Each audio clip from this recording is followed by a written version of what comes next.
na. So, tuloy-tuloy ho tayo sa pagbibigay ng impormasyon. Ano ba yung mga tamang asal, mga dapat na ugali natin kapag tayo bumoboto para naman hindi tayo nakakaperwisyo, nakakaabala sa ating kapwa. So, ngayon po, sa pagpatuloy ng ating serbisyong totoo, ito po ang etiquette number 5. May bilog na hugis itlog ang kailangan sa Mini, may mong sino nagsasabi ng totoo? Pogi. Oh, okay ah. Pwede na. Amazing.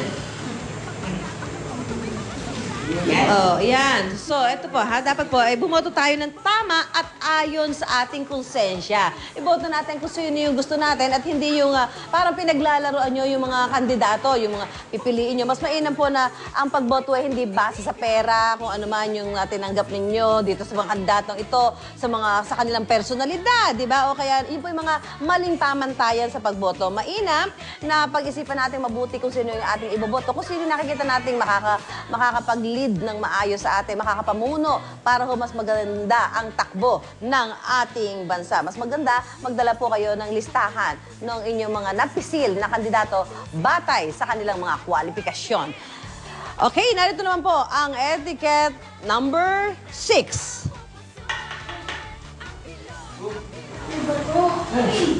Bakit?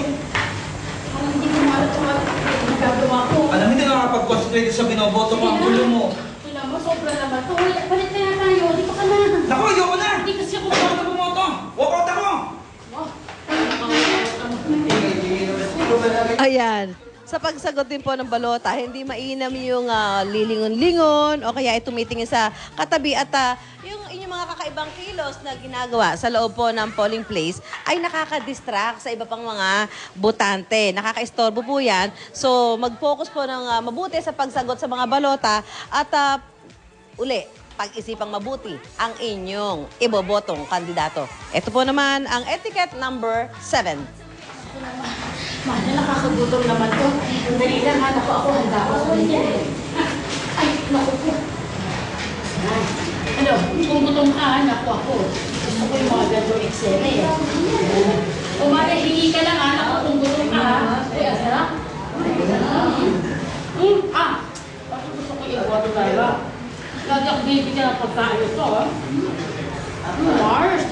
Isang Mars! Siyempre naman po, mga kapuso, hindi po mainam na magdadamay ng pagkain sa loob ng polling place ng presinto. Aba, mas maganda ho, pag bago kayo pumunta sa pagboto, kumain na kayo. O kaya naman, kung medyo inabot na kayo ng gutom, hintayin nyo makatapos kayo sa pagboto. Dahil unang-una, baka madumihan ang inyong mga balota. Lalong-lalo ho ngayon, medyo ang bawat botante, isang balota lamang po. Hindi kayo pwedeng humingi ng isa pa dahil sasabihin nyo, namantsahan o nadumihan ang inyong mga yung ginagamit na balota. Maaari pong bago kayo pumunta, kumain na kayo sa inyong mga bahay o kaya nang pagkatapos bumoto, saka na lamang po kumain para matiyak natin na magiging malinis dahil isang-isa ho sa pinapakiusap huwag dumihan ang ating mga balota. Ito po naman ang etiquette number 8.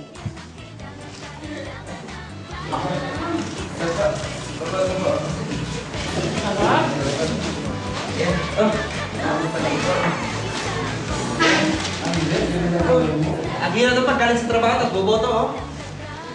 Ay, ito, okay ito. Ay, nako! Nadumihan! Mali, ano yung boto ko? Ay, nabutas yung balota! Nako! Butas! Oo, mali ka! Eh, syempre po, hindi mainam na magpunta sa botohan ng kayo po galing sa trabaho. Lalo na kung yung trabaho po ninyo ay talagang nadudumihan ang inyong katawan dahil pag pumunta kayo sa presinto na madumi ang inyong katawan, ay may tendency na madumihan din ang inyong balota. So bukod po sa ito ay agaw pansin sa iba, maaari makamantya ito sa balota. At tandaan po, yung mga unnecessary marks ay magiging dahilan para po i-reject o kaya maging spoiled ang inyong mga balota. Kaya mainam na pag pumunta naman po kayo, medyo malinis naman ang inyong katawan at magsuot ng malinis na damit bago kayo bumoto. Ha? Bigyan nyo naman ho ng pagkakataon na maging malinis ang inyong itsura para siyempre nais-nais na ho yan doon sa ating mga magiging katabi, hindi pa ho natin madudumihan yung ating mga balota.